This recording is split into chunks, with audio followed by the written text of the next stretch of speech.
들어두면 점점 상식이 풍부해지는 트렌드 지식. 자, 2월 24일 러시아가 우크라이나를 전방위적으로 포위해서 침공을 시작했습니다. 나스닥 지수가 3% 이상 폭락했고 러시아 주가 지수는 믿을 수 없게 한 50% 정도 폭락해서 코로나 유행 초기에 대폭락 시기로 돌아갔었습니다.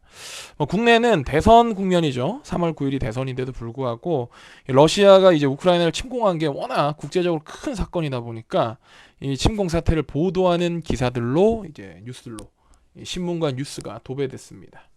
지금 보시면 지금 화면에 떠 있는 여러 이제 그 내용들이 있죠, 그렇죠?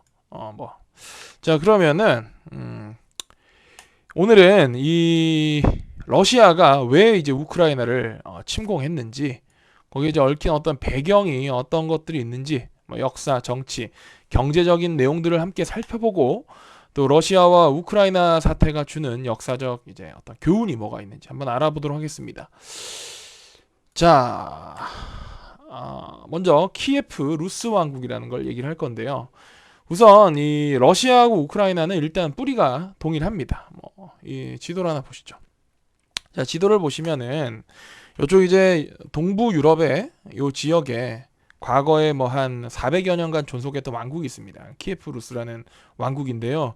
그 루스라는 이름의 RUS는 오늘날 러시아의 그 RUS와 동일합니다. 아무튼 이 키예프 루스라는 왕국은 이름에서 알 수 있듯이 키예프라고 하는 도시가 당시 수도였습니다. 키예프고요. 여기가 오늘날 러시아 수도 모스크바인데요. 키예프라는 거는 오늘날 우크라이나 수도 그 키예프가 맞습니다. 지도에서 보시는 것처럼 국가 영토 자체가 키예프와 러시아의 수도 모스크바를 모두 포함하는 이 영토를 가진 국가였는데요. 13세기에 와가지고 이제 몽골 제국 분열되면서 만들어진 4대 칸국 중에 하나인 킵차크 칸국에 의해서 멸망하게 되는데요. 아무튼 러시아와 우크라이나는 역사적으로 동일한 뿌리라는 겁니다. 인종 구성으로 봐도 슬라브인 계통인데 그 중에서도 이제 그 슬라브인 중에서도 벨라루스, 러시아, 우크라이나 이렇게 세 개의 국가 민족을 루스인이라고 분류를 하더라고요. 그러니까 인종적으로나 역사적으로 동일한 뿌리에서 출발한 국가가 이 러시아와 우크라이나라는 겁니다. 소련 시절 한번 볼까요? 소련이라는 거는 이제 그 소비에트 연방의 줄임말이죠. 소비에트 연방이라고 해서 공산주의의 그 볼셰비키 혁명을 통해서 성립된 인류 최초의 공산주의 국가죠. 세계에서 가장 거대한 영토를 가진 국가였고 지난 반세기 동안 그 미국과 세계의 양강 체제를 이루면서 냉전 시대를 주도했던 국가죠. 1922년에 소련이 출발해가지고 91년에 해체가 됐는데요. 지금 지도에서 보시는 것처럼 이 소련의 영토 무지무지하게 넓지 않습니까? 그렇죠? 이 거대한 이제 이 소련, 이 소련이 거대한 영토를 갖고 있었는데 지금 보는 요 번호가 매겨져 있는 요 국가들이 당시 소련을 이제 구성하고 있는 15개의 국가였습니다. 요 중에서 이제 넘버 11번이 이제 오늘날 러시아고요. 여기는 14번 국가가 우크라이나입니다. 그러니까 이처럼 러시아와 우크라이나는 역사적으로 같은 키예프 루스 왕국의 뿌리를 두고 있고 또 민족적으로도 동일한 슬라브인 중에서 세부적으로 루스인에 속하고 또 최근까지 같이 소비에트 연방 즉 소련에 소속된 한 식구? 그런 거였죠. 그러다 보니까 러시아 입장에서는 우크라이나를 잠깐 떨어져 있는 한 식구다 이렇게 생각을 하는 것 같은데 우크라이나의 생각은 좀 다른 것 같습니다. 자, 우크라이나에 대해서 한번 알아보죠. 자, 우크라이나. 자, 먼저 우크라이나의 지도상 위치입니다. 면적은 한 60만 제곱킬로미터 정도로 남한의 한 6배 정도 돼요. 남한의 6배 정도 되고 여기 있죠, 위치가. 여기 이제 위치가 여기 있는데 이 인구는 한 4천만 명 좀 넘습니다. 그래서 남한의 인구가 5천만 명이 좀 넘으니까 남한보단 1,000만 명 정도 작죠. 요 지금 보여드린 요 국기는 소련 시절의 이제 우크라이나 국기입니다. 소련이지만 당시에 이제 각 그 지역별로 소비에트 연방의 우크라이나 공화국을 해가지고 나라가 있었죠. 그때 역시 이제 이 공산주의 소련의 상징인 낙과 망치 그리고 별을 갖고 있습니다. 그리고 이제 오늘날 이제 독립된 이후에 소련이 해체되고 난 뒤에 만들어진 우크라이나의 깃발입니다. 그리기 되게 쉽죠. 도화지를 반절 나눠가지고 아래에는 노란색, 위에는 파란색 칠하면 되는 거죠. 이게 이제 뭐냐면은 이 노란색은 우크라이나의 풍부한 그 밀을 의미하고요. 위에는 파란색은 넓은 이 대지 위에 펼쳐진 하늘을 상징합니다. 뭐 우크라이나 하면은 우리가 그 고등학교 세계지리 시간에서 배웠던 검은 토양 체르노젬이 유명하죠. 체르노젬이라는 건 이제 검은 흙이란 뜻인데 뭐 이제 비옥한 이제 부식토로서 우크라이나 국토 면적의 대부분을 차지하는 흙이죠. 이 체르노젬이라고 하는 흙 덕분에 뭐 밀이 잘 재배됩니다. 우크라이나에서. 그래서 뭐 우크라이나 별명이 유럽의 빵바구니고 한때 뭐 유럽 전체 밀 생산량의 7할 정도를 차지했던 적도 있다고 합니다. 자, 우크라이나는 뭐 소련이 말기 엄청난 부패로 인해 망해가던 것과 마찬가지로 사실 이제 소련 말기에 엄청난 부정부패에 시달리면서 그런 상태에서 독립이 됐어요. 뭐 이후에 여러 개혁 개방과 국가 경제를 살리기 위한 노력들이 있었지만 뭐 딱히 엄청난 성장을 이루지 못했습니다. 주로 이제 부정부패를 일삼는 세력들이 판을 쳤죠. 그런 이제 세력들을 보면은 대표적인 세력이 올리가르히라고 하는 세력이 있습니다. 올리가르히. 자, 올리가르히가 뭔지 한번 같이 보시죠. 자, 올리가르히가 뭐냐? 올리가리라고 하면은 우리말로는 이제 과두제라는 의미입니다. 소수의 사람들이 권력과 경제력을 쥐는 그런 상황을 의미하죠. 여기 보면 책도 있어요. 러시아 전체 부의 절반을 장악한 올리가르에 대한 최초의 심층 보고서. 글로벌 브랜드는 단 하나도 가지지 못한 러시아. 하지만 이건희 회장보다 더 많은 부를 축적한 러시아인은 10명이나 된다. 자, 이 올리가르가 뭐냐? 쉽게 말해서 이제 구소련 출신 국가들에 존재하는 신흥 재벌, 이게 바로 이제 이 올리가르히인데요. 인간의 평등을 위해 만들어진 공산주의 국가 소련에서도 인간의 이기심과 욕망에 따라서 이 세월이 지남에 따라 소수의 특권 계층들이 더 많은 권력을 소유하게 되죠. 뭐 지금 보시는 그림처럼 사회주의, 공산주의자들의 리더들은 이렇게 담벼락 안에 아주 화려한 저택에 살고 있지만 그 바깥에 공산주의, 사회주의 시민들은 이렇게 빈곤한 생활을 하고 있는, 요런 게 이제 공산주의 어떤 갖고 있는 한계점이지 않겠습니까? 자, 이처럼 사회주의, 공산주의의 리더들은 시민들, 일반 시민들보다 훨씬 많은 권력과 부를 차지하게 됩니다. 구소련 사회의 이러한 계층을 뭐라 불렀냐면은 노멘클라투라라고 불렀어요. 노멘클라투라. 뭐 공산 귀족이란 뜻인데, 정확히 얘기하면 원래 노멘클라투라라는 거는 로마 시대 때 귀족들 옆에 붙어서 잔치를 벌이면 어떤 그 연회장에 다른 어떤 귀족이 왔다. 그러면 저 사람 누구야? 하면 저 사람은 이런 사람이고 이름은 뭐고 지위는 무엇이며 어디에 영지를 갖고 있는 설명해주는 이런 사람들이 다른 모든 귀족들에 대한 정보를 데이터베이스화 해가지고 본인의 머릿속에 집어넣고 다른 귀족들에게 어떤 귀족을 소개시켜주는 그런 역할을 하는 사람들을 갖다 원래 노멘클라투라라고 했거든요. 그래서 이제 이 노멘클라투라라고 하면은 공산당 내에서 주요 지휘자들의 어떤 역할과 이름, 그 사람 출신지 이런 정보들을 모두 꿰뚫고 관계를 서로 맺는 요런 이제 어떤 권력화된 공산 특권 귀족층을 이 노멘클라투라라고 불렀습니다. 요런 이제 노멘클라투라라고 하는 공산 특권 귀족층은 이 구소련이 붕괴하면서 다른 두 층으로 변신하게 돼요. 하나는 올리가르히라고 하는 계층이 있고요. 올리가르히. 또 하나는 실로비키라고 하는 세력이 있습니다. 얘네 둘 다 이제 뭐 그 새로운 구소련 지역에 등장한 권력층인데요. 조금 이제 뭐 차이점은 올리가르히라는 애들은 주로 이제 이 구공산 귀족층 출신들로서 경제력을 중심으로 방향을 잡은 신흥 재벌들입니다. 뭐 오늘 러시아에는 이름난 재벌들이 대부분 이 올리가르히 출신이라 보면 되고요. 또 하나는 구소련 당시에 힘을 가진 정보기관이나 군기관 출신들이 권력을 잡은 이 실로비키입니다. 실로비키는 러시아 말로 힘이란 뜻이에요. 포스, 영어의 포스. 힘이 있는 애들이란 거죠. 러시아 대통령 푸틴도 그 러시아 그 구소련의 정보기관이었던 KGB 출신이니까 뭐 대표적인 실로비키라고 보면 되겠죠. 뭐 아무튼 오늘날 구소련 출신 국가들의 힘과 재력은 이 올리가르히와 이 실로비키들이 다 쥐고 있습니다. 다 쥐고 있는데요. 문제는 이제 이들은 당연히 부정부패의 온상이 되겠죠. 근데 이제 이 구소련 출신 국가들에서 정치 권력과 경제력을 장악한 실로부패 세력, 이 올리가르히와 실로비키, 그 중에서 이제 우크라이나는 이 올리가르히가 많은 이제 권력과 경제력을 쥐고 있습니다. 그래서 이 우크라이나 국민들은 이 올리가르히를 무너뜨리고 민주주의를 이룩하고 싶어 하는데요. 요런 이제 그 우크라이나에서 이런 올리가르히를 몰아내고 친러 세력들을 몰아내고 민주주의를 만들어내고 이룩하고 싶어하는 요런 이제 일이 일어나게 됩니다. 그게 바로 이제 오렌지 혁명과 유로마이단이라는 건데요. 국민들의 열망은 늘 동일하죠. 본인들의 살림살이가 나아지고 나라의 부정부패가 없어지고 갈등과 분쟁이 없는 세상에 살고 싶은 거겠죠.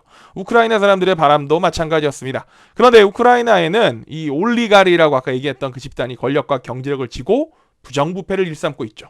우크라이나의 올리가르의 대부분은 러시아와 끈끈한 연을 맺고 있는 친러파들인데요. 우크라이나 국민들은 이 친러파를 끊어내고 싶어합니다. 그리고 2004년 우크라이나 3대 대통령 선거를 앞두고 두 사람의 거물 정치인이 맞붙는데요. 한 사람은 이 지금 사진에 보이는 빅토르 유센코라고 하는 인물이고요. 또 하나는 빅토르 야누코비치라는 인물입니다. 먼저 이 빅토르 유센코라는 인물부터 얘기를 하자면 이 빅토르 유센코는 개혁파예요. 개혁파. 그리고 약간 보면 어떻게 보면은 러시아에 좀 반대하는 반러파 세력입니다. 반대로 여기 있는 이 야누코비치는 대표적인 친러파 세력이죠. 자, 그러면 당연히 이 우크라이나의 경제력과 권력을 쥐고 있는 올리가르히들은 이 빅토르 유센코를 싫어하고 그리고 요 야누코비치를 지지하겠죠. 그렇죠? 근데 이제 어떤 국민 여론조사를 해보니까 이 빅토르 유센코에 대한 지지율이 너무 높은 겁니다. 그래서 이제 이 우크라이나 올리가르들이 어떻게 하냐? 얘를 독살하려고 해요. 독살하려고 해가지고 여러분들 그 뭐 쓰레기 태울 때 많이 나온다는 그 환경 호르몬 다이옥신이라고 하는 그 사실 독성 물질이거든요. 요걸 갖다가 이 빅토르 유센코가 먹는 스프에다 넣어가지고는 독살 기도를 합니다. 그래서 거의 뭐 이 사람이 죽다가 살아나게 돼요. 자, 그런데 이제 투표 결과를 딱 보니 대통령 결과 해보니까 야누코비치가 이긴 거예요. 근데 여기에 대한 부정선거 이제 그 어떤 그 증거들이 발견돼가지고 국민들이 대규모로 시위를 일으킵니다. 이게 이제 오렌지 혁명이에요. 그때 막 들고 이제 일어났던 그 세력을 상징한 색깔이 오렌지 색깔이라서 오렌지 혁명이 일어나요. 오렌지 혁명이 일어나가지고는 다시 투표를 붙여서 이 빅토르 유센코라는 이 사람, 죽다 살아난 이 인물이 이제 대통령으로 당선이 됩니다. 자, 뭐 그때도 사실 우크라이나 내에서 이제 갈등은 좀 심해가지고 이게 우크라이나 전체 지도면은 여기 있는 이 자주 색깔이 빅토르 유센코를 지지하던 발러 세력이고 여기 있는 파란 색깔들이 이제 이 야누코비치를 지지했던 칠러 세력들이 이제 표를 많이 받았던 지역이거든요. 그러니까 우리나라가 어떻게 보면 약간 정치학적으로 뭐 이렇게 뭐 호남과 영남으로 갈라져 가지고 뭐 민주당하고 이제 국민의힘을 막 지지하는 그런 지역색이 나타나는 것처럼 우크라이나도 이제 서부 지역은 반러 세력, 동부 지역은 좀 칠러 세력 이런 식으로 조금 이제 나라가 약간 정치적으로 이제 나눠져 있는 그런 상황인 겁니다. 자, 그렇게 해서 이제 빅토르 유센코가 이제 대통령이 돼가지고 뭐 여러 가지 개혁을 많이 해요. 뭐 나름 선방을 했는데 이 사람이 이제 재선을 하려고 하는데 이때 안타깝게 뭐가 터지냐? 2008, 2009년에 세계 금융 위기가 터집니다. 터지면서 우크라이나 이제 경제가 이제 바닥을 치고 이 빅토르 유센코에 대한 지지율이 엄청 떨어집니다. 이제 뭐 우리나라 마찬가지예요. 여당이 잘못하면 야당이 이제 그거에 대한 반대급부로 이제 지지를 얻는 것처럼 빅토르 유센코 이제 집권 말기에 세계 금융 위기 터지면서 우크라이나 경제가 이제 몰락하기 시작하니까 반대로 야누코비치가 다시 이제 그 엄청난 지지율을 얻게 되는 거죠. 그래서 이 야누코비치가 우크라이나 4대 대통령으로 당선이 됩니다. 자, 야누코비치 아까 얘기했던 것처럼 이제 아주 적극적인 칠러파 인물이죠. 이 사람이 이제 집권을 딱 하자마자 친서방 개혁 노선을 180도 틀어가지고 칠러 정권으로 자리를 매김합니다. 이 과정에서 부정부패가 많이 발생하게 되고 국가를 러시아에 팔아먹는 게 아니냐 이런 두려움이 일어나면서 이 대통령 탄핵 집회가 정권 말에 일어나요. 그게 이제 유로마이단이라고 하는 대규모 시위입니다. 유로라는 거는 이제 유럽이라는 거고 마이단이라는 거는 광장이라는 의미입니다. 그러니까 광장에 사람들이 모여가지고 이제 이 칠러파 대통령인 이 야누코비치의 퇴진을 요구하면서 여기는 러시아가 아니다. 여기는 유럽이다. 우크라이나는 유럽이다. 이렇게 막 주장을 했던 거죠. 그래서 이제 막 시위대가 모여가지고 이 수도 키예프에 있는 국회의사당을 막 점거하고요. 그런 과정에서 이 야누코비치 대통령은 쫄아가지고 러시아로 이제 도망을 갑니다. 이후에 이제 우크라이나는 뭐 발러파 대표적인 인물인 이 포르셴코라는 사람이 이제 대통령이 됐다가 그리고 이제 6대 대통령으로 지금 현재 요 러시아 우크라이나 이 침공 사태에서 현재 대통령인 이 젤렌스키가 이제 대통령으로 당선되게 되죠. 자, 그럼 젤렌스키 어떤 인물인지 한번 볼까요? 자, 이름은 볼로드미르 젤렌스키. 자, 젤렌스키라는 사람은 원래는 이 사람 배우예요. 배우고요. 인민의 종이라고 하는 이제 2015년에서 2019년에 우크라이나에서 엄청나게 인기를 끌었던 정치 시트콤의 이제 이 주인공인데요. 인민의 종이 뭐냐면 인민하면 이제 시티즌 뭐 시민이잖아요. 이제 뭐 종이라는 거는 땡땡 치는 벨 그 종이 아니고 서번트. 그러니까 그 인민을 위해서 봉사하는 사람. 너는 나의 종이다, 노예다. 그럴 때 그 종 그겁니다. 그래서 이제 이 사람이 이제 이 뭐 드라마의 이제 주인공인데 드라마 내용이 간단해요. 이 젤렌스키라는 사람이 그 드라마에서 홀로보로드콘가는 사람인데 이 사람이 고등학교 역사 교사예요. 근데 이제 우크라이나 정치가 워낙 부패하다 보니까 이 극 중에 이제 역사 교사인 이 젤렌스키가 이제 부패한 정치의 환멸을 느끼고는 본인이 직접 대통령이 출마해서 뭐 대통령이 되는 그런 이제 약간은 조금 뭐 사이다 내용의 그런 드라마가 이제 이 인민의 종이라는 드라마였어요. 그래서 이제 이 인민의 종이라고 하는 이 드라마로 이제 국민 배우로 떠오른 젤렌스키가 이제 엄청난 이제 시청률의 지지를 힘에 입고는 자기가 출연했던 드라마와 동일한 인민의 종이라고 하는 정당을 만들어요. 당을 만들어서 예를 들어서 뭐 우리나라의 뭐 사랑의 불시착이라는 드라마 히트를 쳤는데 이제 그 배우가 만든 정당 이름이 사랑의 불시착 정당인 거죠. 뭐 그렇게 이제 인민의 종이라는 정당을 만들고 젤렌스키가 6대 대통령 선거에 출마해가지고 70%가 넘는 지지를 받아서 우크라이나 6대 대통령 당선이 됩니다. 뭐 이거는 뭐 우리나라로 치면 허경영이 대통령이 당선된 거라기보다는 그만큼 이제 우크라이나 국민들이 정치적인 개혁과 뭐 부정부패 척결에 목말라 있었다 뭐 이런 뜻이겠죠, 그렇죠? 이후에 이제 국회의원 선거를 치르게 되는데 여기서도 이제 우크라이나 의석이 한 450석 되는데 국회의원 자리가 그 중에 이제 이 젤렌스키가 만들었던 인민의 종 정당이 251석을 얻으면서 과반 이상의 거대 정당으로 도약합니다. 지금 여기 이제 보시는 화면에 있는 이게 이 초록 색깔 이게 이제 인민의 종이라고 하는 정당이거든요. 젤렌스키가 만든 정당이죠. 요 정당이 초록색이 전부 다 우크라이나 의석에서 이제 인민의 종이 차지하는 의석 수입니다. 뭐 이렇게 해서 2019년에 젤렌스키 이제 집권 초기에만 해도 젤렌스키 대통령은 70%가 넘는 압도적 지지와 또 과반 이상의 정당이 젤렌스키가 만든 정당인 인민의 종 정당으로 이제 구성이 되면서 많은 우크라이나 시민들의 기대를 등에 업고 이제 이 정권이 출발을 하게 됐었죠. 자, 그러면 이 젤렌스키 정부는 어떠냐? 뭐 일단 젤렌스키 정부는 제가 볼 때는 개인적으로 볼 때는 부패라기보다는 좀 엉뚱한 정부인 것 같아요. 뭐 어느 정부든 뭐 본인이 원래 친한 사람들로 정부를 구성하는 코드 인사라고 하는 걸 하기 마련이죠, 그렇죠? 근데 이 젤렌스키 정부는 그 도가 제가 볼 때 좀 지나쳤던 것 같아요. 지금 이제 여기 화면에 보이는 게 이게 이제 지금 그 25일 날 어제죠. 그 이제 러시아군이 키예프를 침공하자 막 젤렌스키가 이제 이 영상 유튜브 영상에다가 나는 키예프를 지키고 있다 뭐 이런 걸 이제 찍어서 보내준 건데 여기 뒤에 화면에 보이는 사람들이 그 젤렌스키 동네 친구들이 아니에요. 이 사람들이 정부 인사들입니다. 뭐 여당 대표부터 대통령 비서실장 뭐 이런 사람들이 있는 건데 이런 사람들이 전부 다 젤렌스키가 드라마 찍을 때 같이 일했던 방송국이나 드라마 제작사의 동료들로 이제 구성이 된 거예요. 뭐 젤렌스키 정부의 국가안보실장이나 국가의 정보국의 국장도 다 젤렌스키 드라마를 제작한 제작사 사람들이라고 합니다. 이게 좀 어이가 없죠. 뭐 어느 정부든 코드 인사를 하지 않을 수 없지만 코드 인사를 하더라도 어느 정도 전문성을 가진 사람으로 이 정권의 인사들을 채워야 되는데 젤렌스키는 뭐 그런 게 없었던 거죠. 뭐 그럼에도 뭐 젤렌스키 정부가 다른 건 몰라도 반러시아 친서방의 노선은 확실했던 것 같습니다. 뭐 지속적으로 북대서양 조약기구인 나토 가입을 원해왔죠.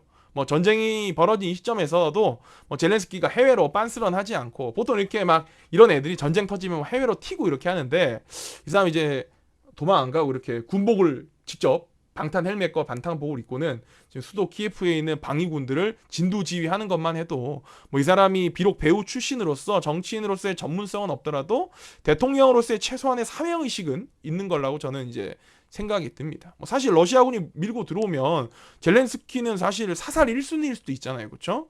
일부 사람들은 뭐 젤렌스키가 이따 얘기할 나토 가입을 지속적으로 이제 막 천명하면서 러시아를 자극해서 이번 사태를 불러왔다고 하지만 사실 우크라이나 입장에서는 나토 가입을 위해서 노력할 수밖에 없었습니다. 그 이유를 다음에서 한번 보시죠. 자, 우크라이나가 그토록 나토에 가입하려는 이유는 뭐냐? 자, 나토 뭡니까? NATO죠. 나토. 나토. 노스 애틀랜틱 Treaty Organization, 북대서양 조약 기구라는 건데, 이게 이제 2차 세계대전 끝나고 1949년에 냉전 시대가 도래하면서 소련이 막 팽창주의를 합니다. 그거에 이제 맞서기 위해서 북대서양을 중심으로 한 미국, 영국, 프랑스 등이 모여가지고 소련에 대항하기 위해서 만들어진 군사 조약, 군사 동맹입니다. 현재 회원국이 한 30개국이 되고요. 91년에 나토가 대적하고자 했던 소련이 붕괴했지만 나토는 아직 존재합니다. 왜냐하면 소련이 무너졌어도 당시 세계 2위 하던 소련의 후계자 러시아가 어디 간 건 아니잖아요. 그리고 소련의 후계자 러시아로부터 국가를 지키는데 이 나토 회원국이냐 아니냐 여부가 매우 중요합니다. 누구라도 나토 회원국을 건드리면 자동으로 나토가 참전을 하게 되거든요. 러시아는 이미 2008년 구소련의 그 일부였던 그루지아라는 나라를 침공한 적이 있었어요. 근데 그루지아는 나토 회원국이 아니었거든요. 열흘 만에 전쟁이 그루지아의 패배로 끝나고, 그루지아는 여기 이제 지네 나라 영토 안에 있는 남오세티아라고 하는 지역을 러시아에 사실상 뺏깁니다. 2014년에는 지금 이제 이 분쟁이 일어나고 있는 우크라이나가, 이 우크라이나의 이제 남쪽에 있는 이 흑해 연안에 있는 이 크림반도, 이 크림반도를 러시아가 이제 침공을 해가지고 무력으로 강제 병합을 했었죠. 그러니까 러시아는 기회만 되면 언제든지 구소련의 영토들, 아까 얘기했던 그루지아도 구소련 영토였고 우크라이나도 구소련 영토였으니까 구소련의 영토들을 되찾기 위한 발톱을 숨기지 않고 있습니다. 이러한 상황에서 우크라이나가 러시아로부터 본인들의 주권을 지키기 위해 나토에 가입하려고 하는 건 당연한 수순이죠. 나토에 가입하면 러시아가 못 건드릴 거니까요. 이제 실제로 그 발트 3국이라고 불리는, 여기 보면 나토 회원국 중에 에스토니아, 라트비아, 리투아니아, 얘네가 이제 이 발트의 연안에 있다 해서 발트 3국이라 부르는데, 여기도 구소련 소속이었거든요. 근데 얘네는 발빠르게 2004년에 나토에 가입을 딱 했어요. 가입을 하고 나니까 러시아가 얘네는 못 건드리는 거예요. 얘네 못 건드리니까 러시아가 자꾸 이제 이쪽으로 건드리는 겁니다. 얘네 참 현명하게 빨리 가입을 한 거죠, 그렇죠? 자, 젤렌스키, 우크라이나 현재 대통령 젤렌스키가 나토 가입을 서두르는 거는 이러한 맥락에 있는 거죠. 자국을 지키기 위해서 나토에 가입을 하려고 자꾸 애를 쓰는 겁니다. 근데 이 젤렌스키가 나토 가입을 하는 게 뜬구름 잡는 소리가 아니에요. 우크라이나는 나토에 가입하기 위해서 나토와 지속적으로 군사 훈련도 같이 해왔습니다. 나토 회원국은 아니지만 나토의 이제 그 파트너십이라 그래가지고 나토 협력국이에요, 지금 우크라이나가. 군사훈련도 함께 했고, 2008년에는 그 부쿠레슈티라고 하는 헝가리 도시에서 이 조지 부시 당시 미국 대통령이 뭐라 얘기했냐면은, 야, 우크라이나하고 그루지아는 나토에 가입시켜 주겠다라고 약속을 하기도 했어요.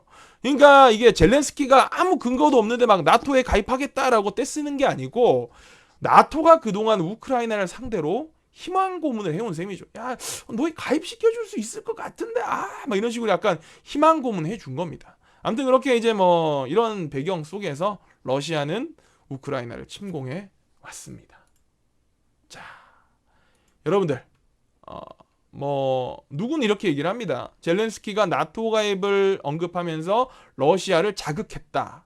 자, 하지만 우크라이나가 주권 국가로서 러시아의 간섭으로부터 벗어나기 위해서 애쓰는 건 당연한 거죠. 그리고 이미 2014년에 크림반도를 러시아에 빼앗긴 경험이 있기 때문에 자국의 영토를 보호하기 위해서 나토에 가입하려고 하는 것도 정당한 주권 행위죠. 그리고 그 밖에 어떤 행위도 우크라이나가 러시아를 공격하지 않는 이상 러시아가 우크라이나를 침공할 이유는 되지 않습니다. 여러분, 전쟁은 참혹합니다.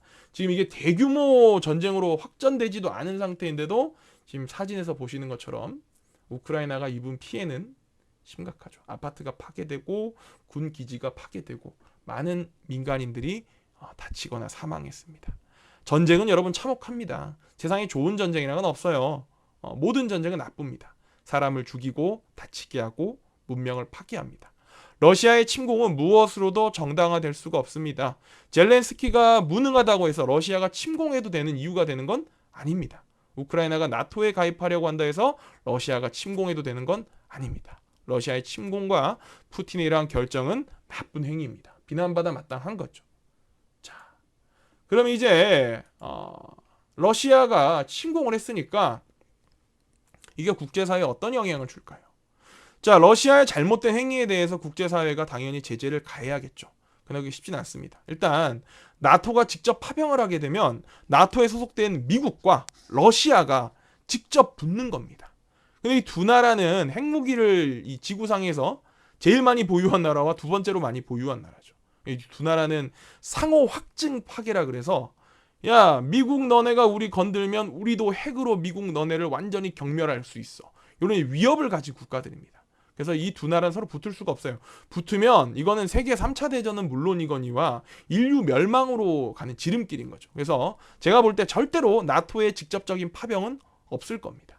자, 그런데 나토가 직접 파병하지 않으면 이제 군사적으로 러시아를 제재할 방법은 없으니까 뭔가 경제적으로 제재를 해야 되는데요. 이 경제적 제재 또한 쉽지가 않습니다. 자, 일단 이게 뭐냐. 러시아는 유럽에다가 천연가스를 무지하게 공급하는 천연가스 공급 대국입니다.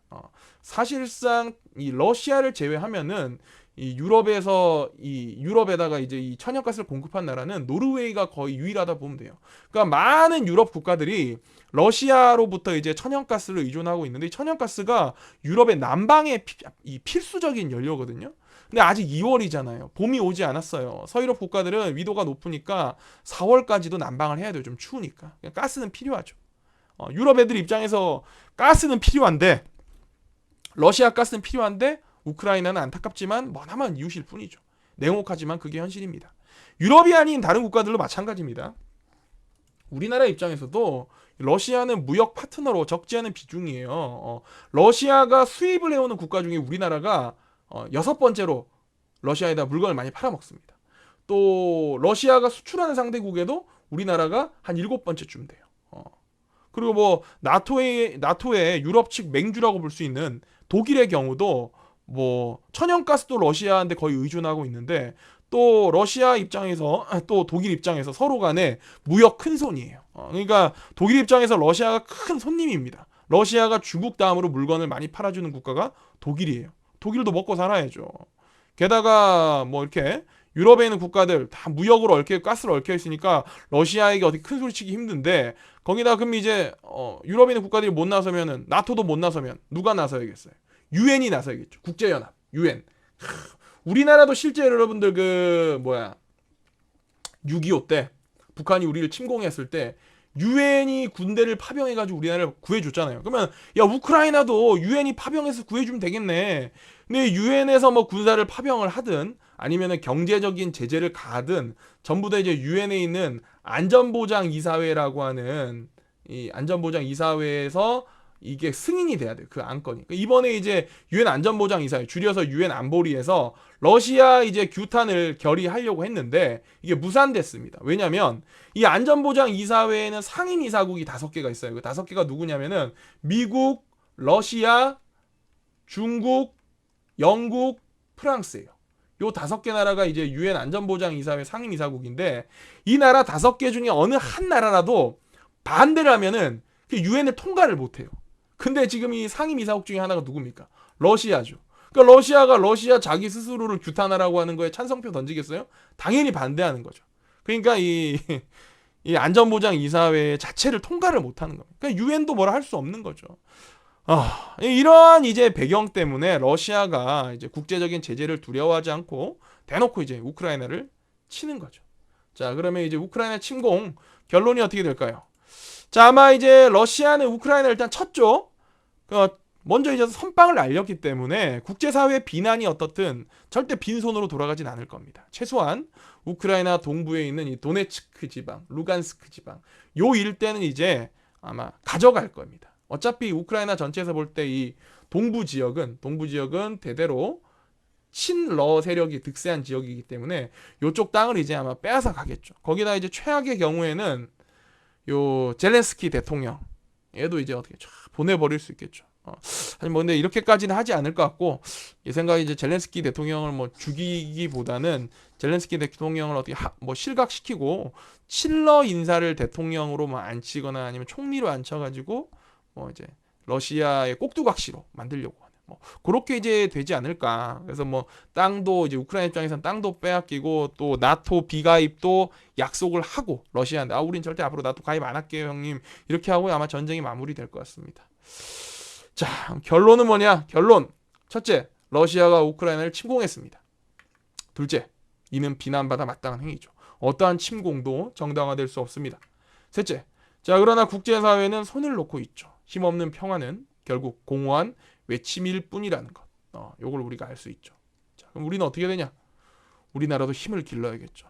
힘이 없는데 평화만 주장한다고 해서 평화가 지켜지는 게 아닙니다. 아무쪼록 우크라이나 사태가 조속히 해결이 돼서 피해를 받는 사람들이 더 이상 없기를 바라고요. 러시아가 이렇게 침공한 거 빨리 러시아 뭐 스스로 반성 같은 거 안 할 거예요. 푸틴이 뭐 반성하겠습니까? 어쨌든 이 해당 사안이 빠르게 해결이 되기를 바랍니다. 자, 오늘도 여기까지였고요. 시간이 좀 길게 진행이 됐는데 긴 내용 들어주셔서 감사합니다.